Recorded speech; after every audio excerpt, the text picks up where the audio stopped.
I would like to extend a large thank you to this week's Creepscast sponsor, Audible.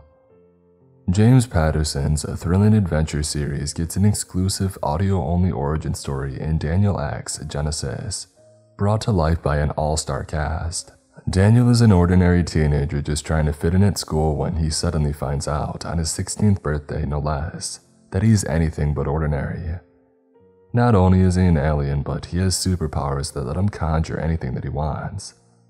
And it turns out that his parents didn't die in a car accident, but they were killed in an epic battle with an intergalactic villain. So those superpowers are just what Daniel needs to join the fight, if he can muster the courage to save the human race. It's a fast-paced, funny, fully immersive adventure featuring performances by Michael Cimino, Abigail Breslin, Mercedes Rule, Jimmy Simpson, and many more. You can find it only on Audible. Listen at audible.com/Genesis. Again, that's audible.com/Genesis. Thank you to Audible for sponsoring this week's episode.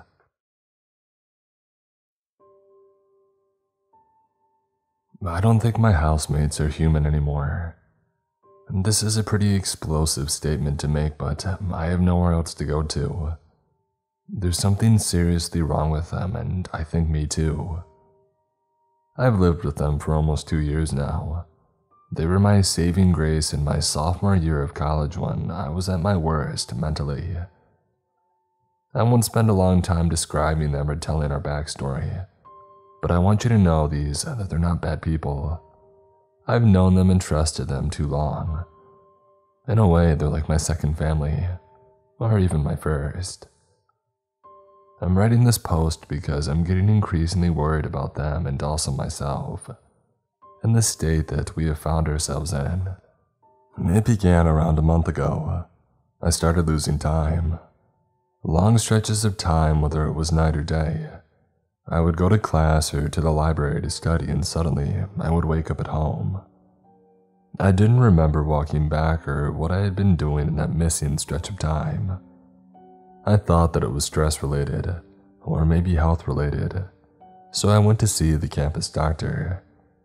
But he just prescribed me sleeping pills and asked me questions about my diet and lifestyle, as if that had anything to do with the fact that I was blacking out for hours at a time with no recollection of what I had been doing. I was sure having takeout every 2 weeks and drunk games of Cards Against Humanity wasn't what was causing such a significant change in my life. It was the same every time. I woke up in bed with a gnawing hunger in my gut like I hadn't eaten in weeks, and no memory of how I had got there. It was definitely a weird situation, and paired with the fact that my housemates were acting increasingly weirder and less like themselves, I figured the two were linked. The thing with them wasn't too crazy at first. It was just something that I had noticed. For reasons which had baffled me, the three of them were suddenly sensitive to the moon. And I don't mean that it caused them headaches or nausea. I mean that it affected them in ways which didn't make sense. Have you ever heard of the Transylvania effect? Well, according to DiscoverMagazine.com, in the dark sky the clouds shift, revealing the full moon's eerie silver gleam, and the people on Earth below go mad. I wouldn't have called it going mad, but something was wrong with them, different, and it always was the full moon which triggered it, which made me wonder if it was in fact the Transylvania effect. I first noticed it at Abigail Matherson's house party. The party was nothing special really, just an excuse to get drunk and act like freshmen again, despite being in our early 20s and the back end of our college lives which were slipping away. I didn't drink much that night. I had class in the morning, and I was all too aware of the possibility of once again losing time if I touched alcohol. So I carried a glass of lemonade, much to the amusement of others. The point is, I can't blame what I saw on being drunk. I know perception can be misinterpreted and messed up when you've had one too many canned strawberry daiquiris, but I was completely sober, and I was planning on staying that way until we left. I remember the night in clarity. I'm not a fan of crowds, so I lingered in Abigail's kitchen playing around on my phone. While I'm pretty introverted without a drink, the others are the opposite. I have 3 extroverted housemates, and 2 years later, I still found myself questioning how we fit so well. It was around midnight and I was scrolling through Twitter on my phone. I was aware that my phone had only 10% left, and that I needed to find a charger ASAP, but delving into a stranger's belongings wasn't appealing. I only knew Abigail Matheson from Rowan and Emmy, and they were in the same classes. Still though, I needed to find something to occupy my mind, or I was going to die of boredom. Heading to refill my glass of lemonade, I eyed the table strewn with drinks. Most of the party was in the living room playing Mario Kart, and I was refilling my glass when I glimpsed Emmy's familiar blonde ponytail bouncing through straggling students grinding against each other. The party wasn't costume themed, but Emmy insisted on wearing a baby blue ribbon in her hair, which reminded me of a grown Disney character. Imogen Prairie was the human embodiment of a golden retriever. She is as adorable as she is naive and was always smiling no matter the situation, determined to make even the darkest days a little lighter. When I was at my lowest, she was the one who dragged me out of bed and gave me reasons to live, while my parents left me on red. The point I'm trying to make, and I'll continue to make throughout this post, is reality and fiction will become increasingly harder to tell apart. Imogen is not a bad person. I lifted my drink in greeting, about to shout her name, but then I saw the expression on her face. She looked wary. No, that's not the word. I can't describe her expression because I couldn't understand it myself. For once, in what felt like forever, Imogen wasn't smiling. Her eyes were wide, lips twitching into a scowl. Her movements were erratic as she headed into the kitchen, grabbing a glass of what looked like punch and downing it before striding towards the back window and pulling the blind shut. Rowan, my other housemate, was right behind her, bearing the same look on his face. They were talking in hissed whispers, their heads pressed together before Rowan had noticed me. He muttered something to Imogen, who ran out of the kitchen, before fixing me with what I only can describe as a patient smile. "Have you seen Kaz?" The copious amounts of lemonade that I'd been downing half of the night started to crawl back up my throat. His tone was different, darker, nothing like I knew. That was the first night I noticed something was wrong with them, and something was triggering it. "Huh?" I said stupidly. "Kaz." The blackouts were getting to me, and I was almost expecting to keel over at the party too. Rowan raised a brow. "Yeah, Kaz," he said. "You seen him anywhere?" I caught his sharp glance at the blinds. Rowan leaned against the table, his expression darkening. I sensed the desperation emitting from him, but it didn't make sense. Was Kaz in trouble? And why were they keeping it between them? What were we, little kids? Did he by any chance go outside? Kaz, our third housemate, had been MIA since the 4 of us had walked in earlier. He had made a comment about going to talk to a guy that he was crushing on before disappearing into the crowd. I hadn't seen him since, which was very unlike Kaz. When it comes to games or anything playable, he's a competitive son of a gun.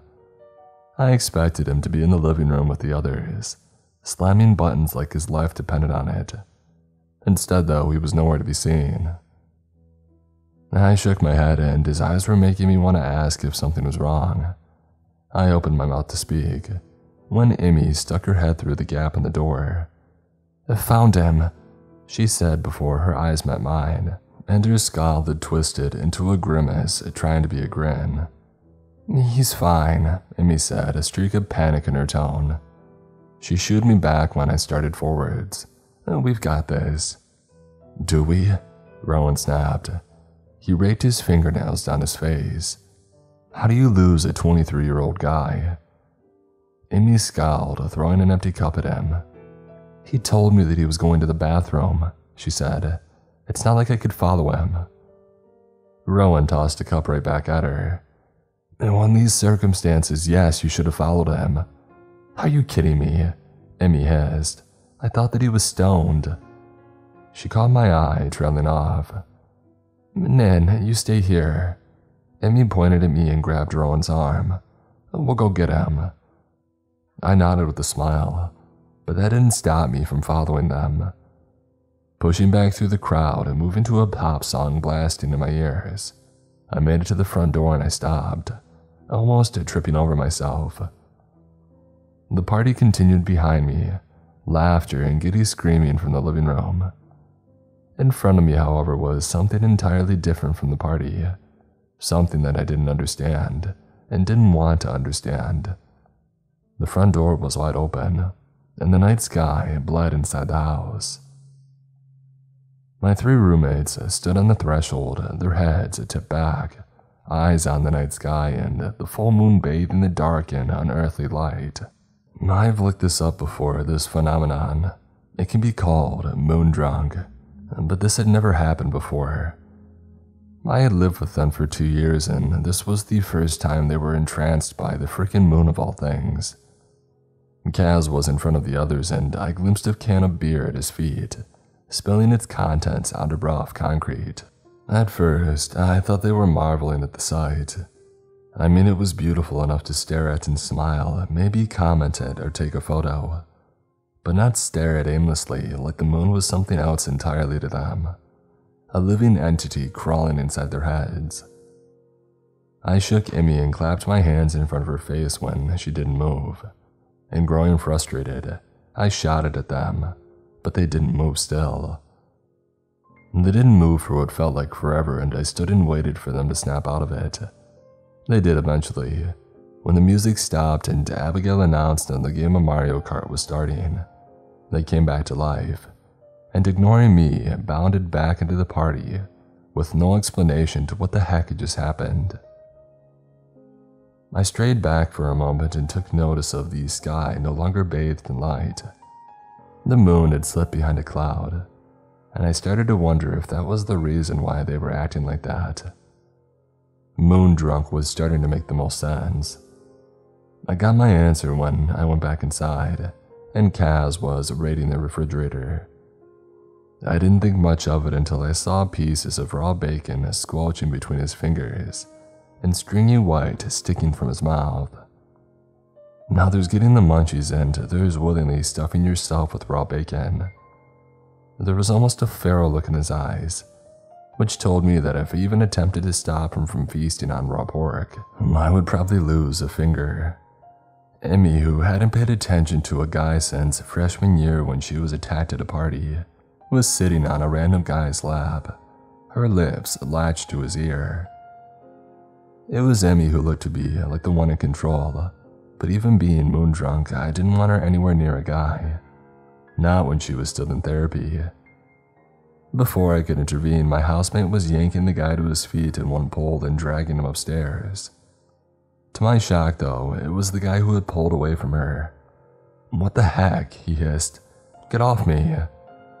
Emmy didn't seem fazed. She just offered him a smile and walked away, this time plonking herself in a girl's lap.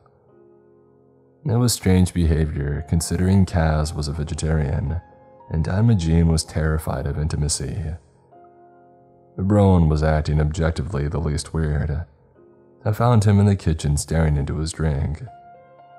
When I tried talking to him, he responded with one-word answers, his gaze glued to whatever was so fascinating about his glass of Coke.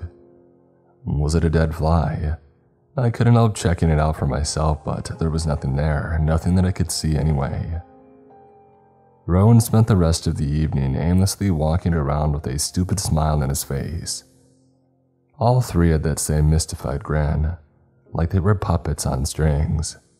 After that party, I noticed the following full moon they seemed to go 0 to 100 in terms of personality changes. Kaz would spontaneously decide to go visit his parents in another state for no reason, hours before totality, and I found Amy in the bathroom, frowning at the mirror like she was waiting for something to happen. Rowan was obsessed with blocking every window to avoid the moonlight spilling in, and insisted the whole house had to be protected with duct tape, covering every window and reflective surface. As for me, I was locked inside my room with the curtains drawn, forced to wear headphones with music blasting. There was only one rule that I had to follow, and when I questioned it, I just got the same answer from all three. Trust us.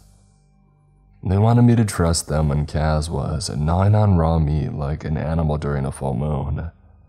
Amy was throwing herself at random guys and girls, and Rowan went into a trance-like state when he caught sight of anything reflective. I understood the moon was affecting them in ways that I couldn't understand. Maybe moon drunk, some kind of a sensitivity. Maybe mass delusion infecting all three of them, or even a shared trauma they had experienced, and they were shielding it with this kind of reaction. But locking me in my room until the morning was overkill. I was the only one who wasn't affected by the moon's light, and yet they treated me like I was in trouble too. And despite being overly reluctant, I agreed to their rules. I stayed in my room and I listened to music as loud as it would go. According to them, I couldn't at any point remove my headphones, and I didn't.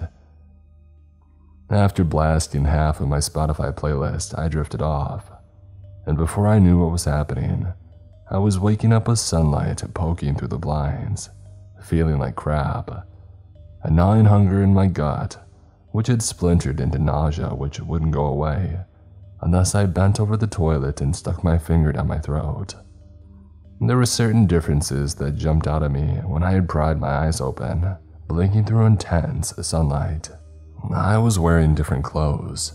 I remembered that I had changed into a shirt and shorts for bed, but I was dressed for the day. I didn't remember drinking anything before falling asleep, though an empty glass was at my bedside. But my mouth was parched and my lips dry. I didn't question it. I wanted to, but anything was possible.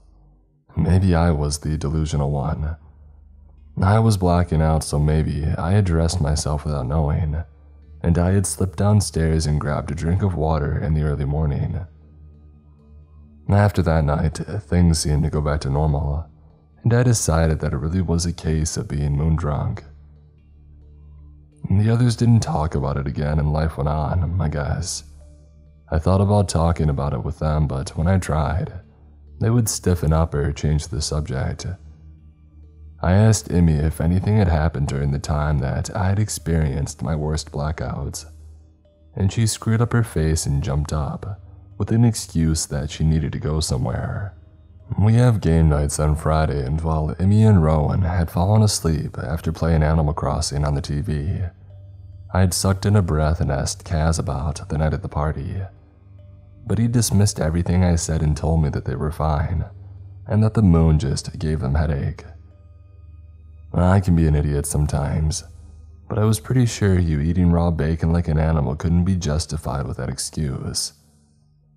When I tried to argue, he grabbed the controller from a sleeping Rowan and dared me to mess up Emmy's island.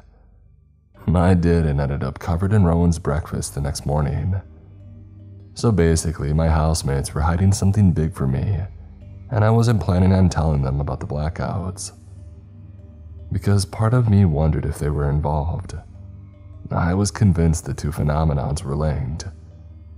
So yeah, a pretty toxic mindset to have on both sides.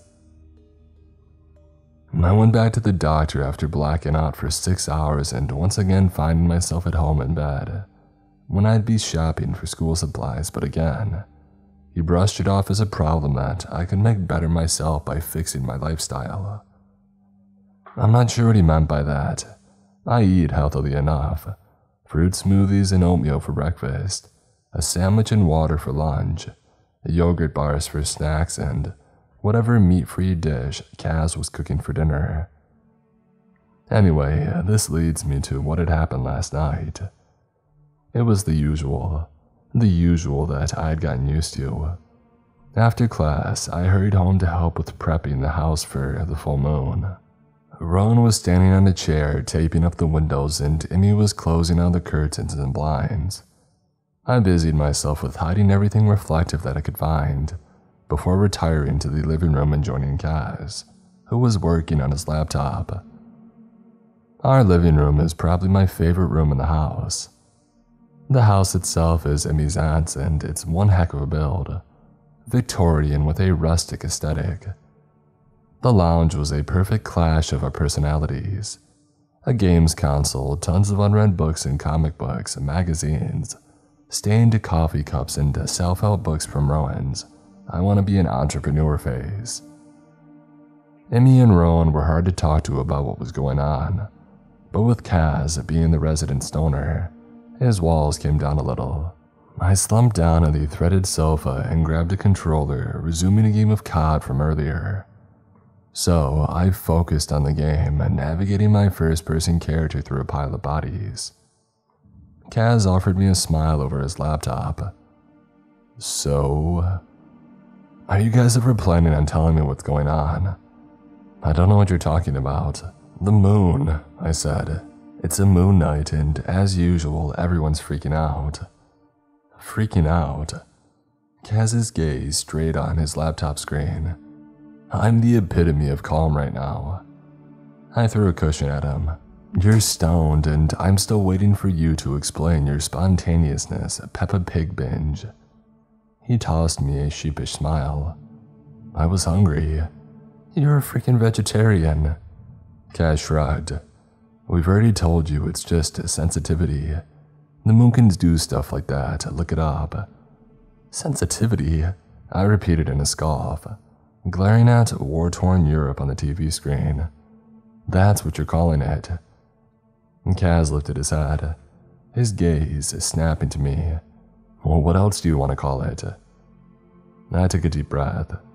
I had some guesses, though most of them were embarrassing, and yet made sense considering their behavior. I hadn't forgotten his spontaneous binge of raw poultry the night of Abigail Matheson's party. A werewolf. He curled his lip. Very original. Werewolves freak out every full moon, I said matter-of-factly. He nodded, humoring me as he typed. Kaz was like an older brother. And they're also shockingly not real, Nin. Well, it's not that far-fetched. Kaz stopped typing, raising a brow. I'm pretty sure humans can't turn into dogs under the full moon. I put the controller down. You locked me in my room until morning. I twisted to face him. How was that normal? It's just a precaution. You've told us how weird we act, so it's better to stay away from us. Well, I'd feel better if I was with you, I swallowed, so I know what's really going on. Kaz's expression seemed to change, relaxing slightly. He nodded and opened his mouth to speak before Rowan came crashing in. Well, quite literally. That guy can't walk 2 feet without falling or slamming into something. In this case, he had tripped over the rug that Emmy had been vacuuming. I blamed the moon's influence in him being more hyperactive than normal. Rowan oozed ADHD. Stumbling into the back of the couch, he grabbed onto the back to stable himself. What are you guys talking about? Kaz went back to typing with an exaggerated sigh. Nin thinks we're werewolves. What? Werewolves. Kaz shut his laptop. You know, people who can turn into dogs. Honestly, I'm offended. I thought Nin was more creative than that. There's a whole Wikipedia page on moon-affiliated creatures and she goes with the obvious. Oh wow, Rowan chuckled. Teen Wolf style. A TV show or 1970s movie. It doesn't matter. Rowan started clearing up the TV table, flipping through comic books. They're both garbage. What is? Emmy yelled from the kitchen. Teen Wolf, Rowan yelled back. The girl made a sound of horror and it was hard to hide my smile. During lockdown, Emmy had binged the whole show. Dylan O'Brien became gospel in our household. You take that back. Emmy mockingly shrieked. It's bad, Rowan said, loud enough for her to hear. You forced me to watch an episode and I fell asleep. That was after season 3. Emmy appeared in the doorway wielding a spoon like she was going to attack him. Gesturing wildly with the spoon, Emmy was desperate to defend her lockdown guilty pleasure. After season 3 it declined in quality, but it was still good. You liked the episode with the chess game. Rowan shrugged. That doesn't change my overall rating. Who are you, IGN? Emmy turned and marched back into the kitchen and slammed the door. It took maybe an hour for the two of them to get back on her good side. See, I think about these moments and I wonder why I'm writing this post. I think that I'm still in denial. I want to tell you thousands of reasons why they're not bad people. But then I remember what had happened after that. I remember why I can't talk to anyone else but an anonymous subreddit. At around 10 p.m. I found myself once again in my room going through the same routine. This time though they wanted to be extra careful, which meant a new addition to make sure that I stayed there until dawn. Rowan knelt in front of me and I couldn't see the look in his eyes through his Ray-Bans, but I could tell that he was wary. You okay? He fixed the headphones over my ears, jiggling them a little to make sure that they were fitted properly. I tugged at the handcuffs, securing my left hand to the bed frame. Kinky. It's only until morning. Handcuffs, though? I said. Are they really necessary? He didn't answer. Remember what you have to do. I resisted against rolling my eyes. Music on and blasting until I fall asleep. And I'm not coming out until the morning. Rowan hummed. Lastly, don't remove the headphones. He jumped up. All right, are you all set? Sure, I tried to smile.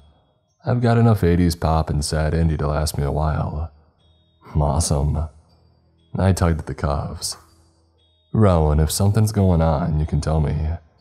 Really, because no offense, but I don't think a pep talk will help this kind of problem. Well, I can try, I said. I don't want to be locked up here every full moon because you're scared of moonlight. I was startled when he had sputtered out a laugh before getting close, too close, his icy breath grazing my cheeks. Well, Rowan murmured, maybe if you weren't a freaking coward that day, things might be different. But here we are, drunk on the freaking moon. He exhaled in my face and something warm crept up my throat. His entire demeanor had changed. I was used to his bad moods before the moon, but this was something different. This was hatred and resentment in its purest form, shown in the twitch of his lips. I didn't have to see his eyes. He climbed off the bed and offered me a salute, his lips twisting into a smile that I knew was fake.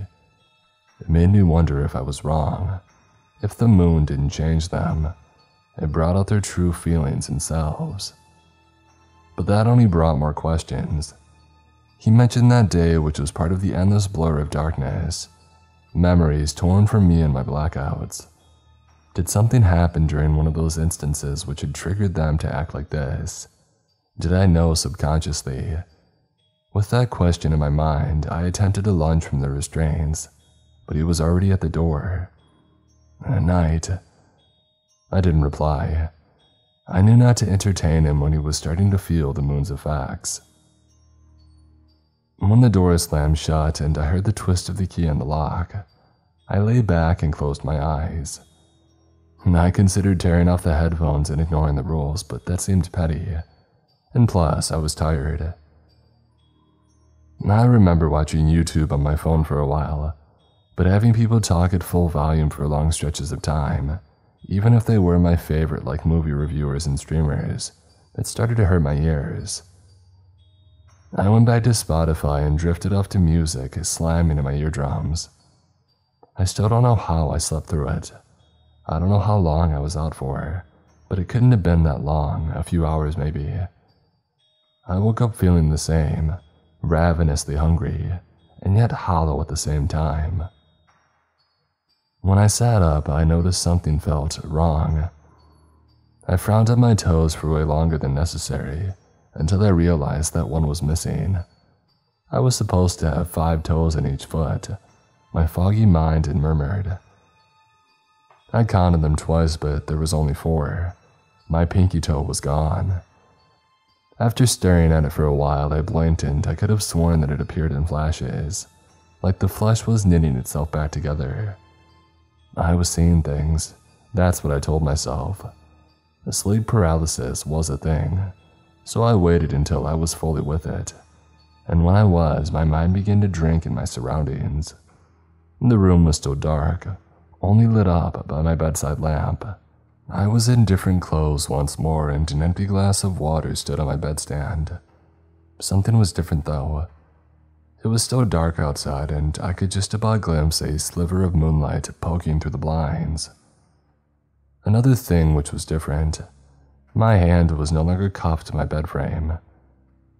Sitting up, I stretched and jumped off my bed and headed to the door. It wouldn't hurt, I thought. I could just peek. I told myself that as I reached out and grabbed the handle and twisted it, only for a door to swing open. Weird, wasn't it locked? They probably had some weird ritual to keep the moon out, which Cass found on Yahoo Answers. Far too embarrassing for me to see. Slowly, I made my way across the hall and past the others' rooms, which were all silent, which meant that they were downstairs. If I was honest with myself, I really didn't want to deal with them if they were under the moon's effects. But the rest of me was desperate to know what they had been hiding, why I had been sentenced to my room until dawn. The clock on the rustic paintwork told me that it was 1 a.m. as I had slipped down the stairs, careful not to make any noise. That meant that I would be asleep for around 4 hours. I heard voices when I reached the kitchen door. Emmy was laughing and Rowan made a hissing noise. "That's not fair. You always get the blue ones first and never give anyone a chance. I call BS. "Well, yeah, because you're losing," Emmy shot back. "Rowan's right though," Kaz joined in. "You do act territorial over Park Place and Boardwalk." "I do not." "At least give someone else a chance to get the blue ones at me." "Why, I got them fair and square. You're just calling me out because you've got." "Hey," Rowan yelled. "Hey, she can't just do that." $200 left, Emmy sang. "And you're stuck in jail. I rest my case." Huh? They were playing Monopoly without me. So they locked me in my room and played games until dawn. That stung a little. I could have walked away. They were having fun. I should have left them to tear themselves apart over a board game. But I was grabbing the handle and twisting it, pulling open the door. When I stepped into our kitchen, the first thing I saw was the impressive amount of property cards that Emmy had laid out in front of her, as well as the pile of cash sitting next to the board. I started to speak. I think I was going to congratulate Emmy on her clean win, but the words choked up when my gaze continued across the table, this time settling on a small plastic container filled with red mush, which Kaz was sticking his fingers in and scooping into his mouth. The kitchen looked so familiar and yet different as my brain struggled to react with what I was seeing. Emmy's face was split into a manic grin because of her win, but there was something splattered on her lips and dripping from her chin. It wasn't Emmy that I was looking at. It was what was in front of her, spread out like a main course, what she was tearing at like an animal. What was hanging out of Kaz's mouth and slithering strands that dyed scarlet and piled on Rowan's plate. I was seeing flesh covering the table in them, and the floor, and they were stuffing themselves. I thought that it was raw chicken at first and had decided in that moment that they really had lost their minds. Then though, I saw what was lying at their feet. I saw the torso first, which had been torn into, guts spilling out onto the floor. The body was an unrecognizable mass of skinned bone and pooling scarlet before I saw the face and clumps of hair which had been ragged from the skull. I recognized that dirty blonde ponytail. Unbelievably, I was staring at myself. There are certain things your brain can protect from you, trauma being one of them, but I was ahead of my brain at that moment. I was already seeing everything for what it was and a hazy red cloud, and my brain could do nothing. It was me they were eating. They were ripping me apart and gnawing on my bones, stuffing my guts into a plastic container and using it as dip. I can't remember speaking, but I know that I did. I made a sound which definitely hit the sound barrier, and in my head I was running back down the hallway. But I was paralyzed. I looked at the window at the duct tape blocking out the moon's light. So this wasn't an effect of the moon. This was them. This was all them. Amy was the first to notice me. Her smile dampened and she dropped what looked like stringy pieces of intestine that were clenched between her fists that she was stuffing into her mouth. My housemate's eyes widened and for a moment she looked like she was on the edge of hysteria. "Nin," she squeaked, the mushy mess of guts slipping from her hands. "Hey, this... The girl was struggling, her eyes snapping to my body which had been hollowed out and cut into pieces on the floor, and to Rowan's plate filled with a red mush of blended whatever, and whatever the heck Kaz was sticking his fingers in. "This isn't what it looks like." Kaz finished for her. He stood up, seeming calmer than the others. Rowan was staring at me. His Ray-Bans pinned back dark curls and his eyes didn't seem angry or even fazed that I was seeing this. They only regarded me with amusement. He looked torn whether to continue chewing on my flesh or to try and explain. "Nin," Amy jumped up. "We can explain," she whispered. "Or we can't explain right now, but if you just let us." "Let us what?" Rowan scoffed. "Explain, yeah, we're way past that point. Do you want to try explaining Café de Nin?" He pointed to his chin. "Yeah, you got a little stomach lining there." "What?" Amy shot me a look, swiping at her chin with her sleeve. "Nin, ignore him." I don't remember my legs moving, but I was at the front door before I could release a breath. They followed me, their thundering footsteps pounding behind me. Now they were scared. When I was so close to the door, so close to letting in that unearthly light, their expressions turned fearful. "Nin." Kaz swiped blood from his mouth and chin, cursing. "Don't open that door." Amy wrapped her arms around herself. "Is she here?" "No," Rowan grumbled, shading his eyes. "And she won't come as long as that door stays shut." I finally found my voice. "Who are you talking about?" "Nobody," Kaz said. "Just go back upstairs, we'll explain, I promise you. But you have to trust us." His tone was a warning. "Trust you?" I managed to get out. "Are you kidding me?" It was funny. How they wanted me to trust them when I saw what they had done to me. I couldn't speak, I couldn't breathe. I didn't want an explanation or a scuffed excuse. I wanted out of there. The rest is sort of a blur. I remember opening the door, at least I started to open it, and then I shut it again, panicking. But it was enough exposure to let the moon bleed into the hallway and strike each of them. I watched their eyes fill up with that same unearthly light which had bathed the sky. It was beautiful and terrifying the way their resolve crumbled in their eyes and lips. Scowls turned to whimsical smiles, and blood-stained hands fell to their sides. The three of them headed back into the kitchen, and a sudden rhythmic knock on the front door startled me. I remember Rowan at the corner of my eye, rummaging around in a drawer. Amy and Kaz stood behind him. I risked going to the window and peeking out, but all I saw was the moon. The moon was right there, 3 inches from my face, like it had encased the sky into oblivion beyond. For a moment I was taken aback at how beautiful she was. There she was, bathing me in her light, in her glow, filling me with her song and her sweet words. And then a thud sounded behind me. Whatever had leached onto my mind let go, and I twisted to find Rowan on the ground in a rapidly growing pool of red. Her voice was in his head, just like it was in mine. Another thud and then another, almost in sync. Kaz and Amy followed. Their throats had been cut by their own fingernails, fashioned into claws. When it hit me that my housemates were dead, I was seeing a reflection in everything, in silverware which had been brought out from the drawers, bleeding through the duct tape on the back window. I knew what I had to do. I had to get the cops. I was halfway upstairs when a blinding flash filled the hallway, followed by the sound. It sounded like a camera, like someone was taking a photo. When I grabbed my photo from my room, the moon lingered on the screen, growing larger until I swore she wasn't just in reflective surfaces.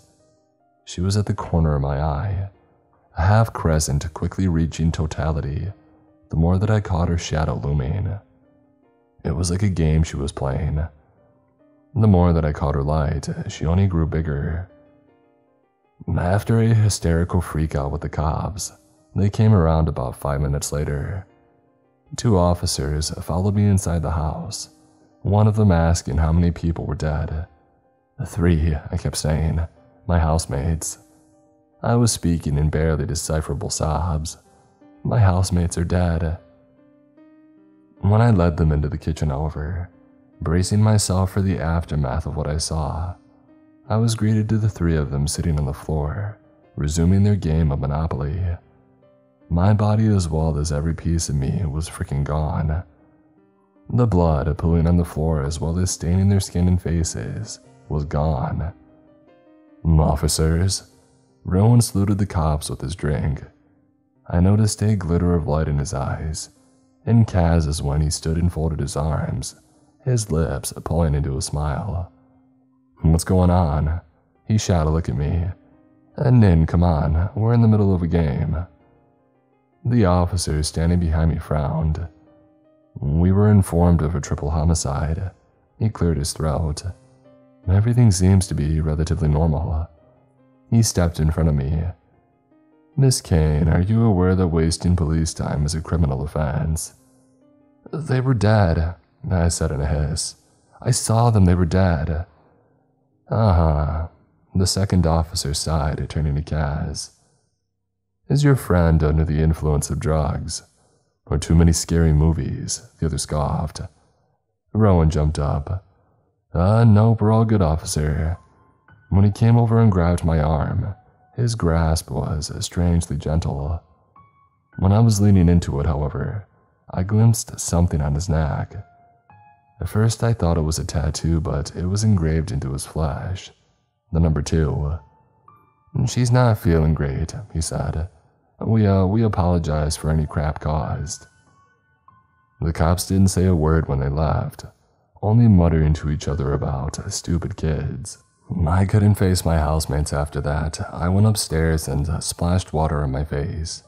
I was seeing things, I told myself. I was going crazy.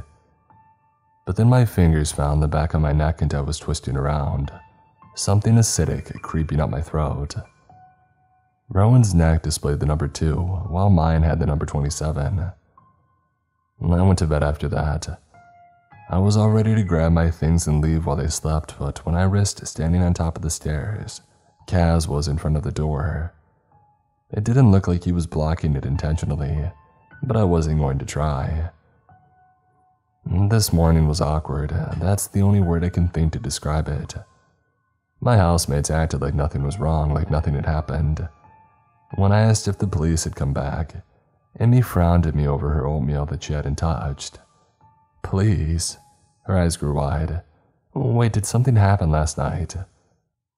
I was waiting for her to eat it, but she was only staring at it like it was about to come alive. I thought back to last night, watching her chewing through a mouthful of me, and I felt sick to my stomach. I doubt it. Rowan had his back to me making coffee. All I remember is passing out after Monopoly. After you lost, Emmy smirked. Last night doesn't count. Kaz grabbed a seat next to me. As far as we know, moon sensitivity doesn't get us, and Rowan let Emmy win Monopoly. Nin stayed in her room until we survived another full moon. He smiled. Cheers to that. Hey, Nin. Rowan pushed past me when he took his plate to the dishwasher. If anyone knocks today, don't answer it. I noticed Emmy stiffen up. Kaz's smile had faded. "Understand?" Rowan said. "Shut off all the lights." "Mm-hmm," Kaz nodded. "Crazy lady needs a restraining order, all of them do." With no explanation, the others left for class after breakfast and I planned my escape. I wanted to pack up all my stuff, but instead, I found myself scouring their rooms for anything which would confirm last night was real, and that I hadn't hallucinated it. But their rooms were exactly how I knew them.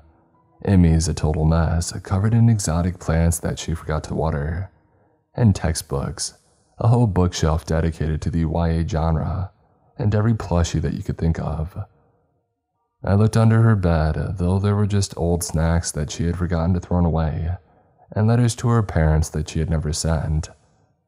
I tried Rowan's next, but it was more or less the same. I knew his room from movie nights that I spent with him, though it still felt wrong going in there. Rowan's room was perfect. Everything was in its place and was strangely symmetrical. His books were color-coded, and there was one singular Yoda plushies peeking from his bed covers. Under his bed were the usual things that you would find in a man's room, used tissues and odd socks. But there was nothing that I would consider weird. Nothing that told me he was a cold-blooded murderer. I was losing motivation when I had reached Kaz's room at the end of the hallway. I expected the usual when I stepped inside. Movie posters on the walls and Japanese snacks littering the floor. There was that, of course. I knew Kaz well. But when I peeked under his bed, there was something wrapped in plastic. And when I crawled further under, I saw through the plastic. I saw the same flash from last night. Pieces of torso and limbs ripped through and torn into. But there wasn't just one of them. There were multiple bodies which all had my face squished against the plastic and pooling red. My body stuffed into plastic bags, my own dead eyes staring at me.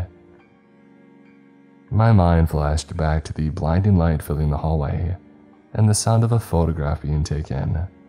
The moon following me, creeping behind me as I made my getaway upstairs to grab my phone to call the cops. My pinky toe growing back red in front of my eyes. I know this sounds crazy, but I think my housemates are copying me. That's what the 27 means. I've been copied 27 times. Copied, cloned, whatever. So they can eat me. I'm yet to go back home as I'm writing this. I'm planning to go back and get my stuff, but right now I just can't. I want to blame all of this on them, but I keep thinking back to Rowan's words. That night, I was a coward and left them, and somehow, these are the consequences. What did I do to turn them into this? Rowan said this is my fault. It's driving me crazy, but I can't remember it. How can I get those memories back? But do I want them back? Do I want to know what turned my housemates into this?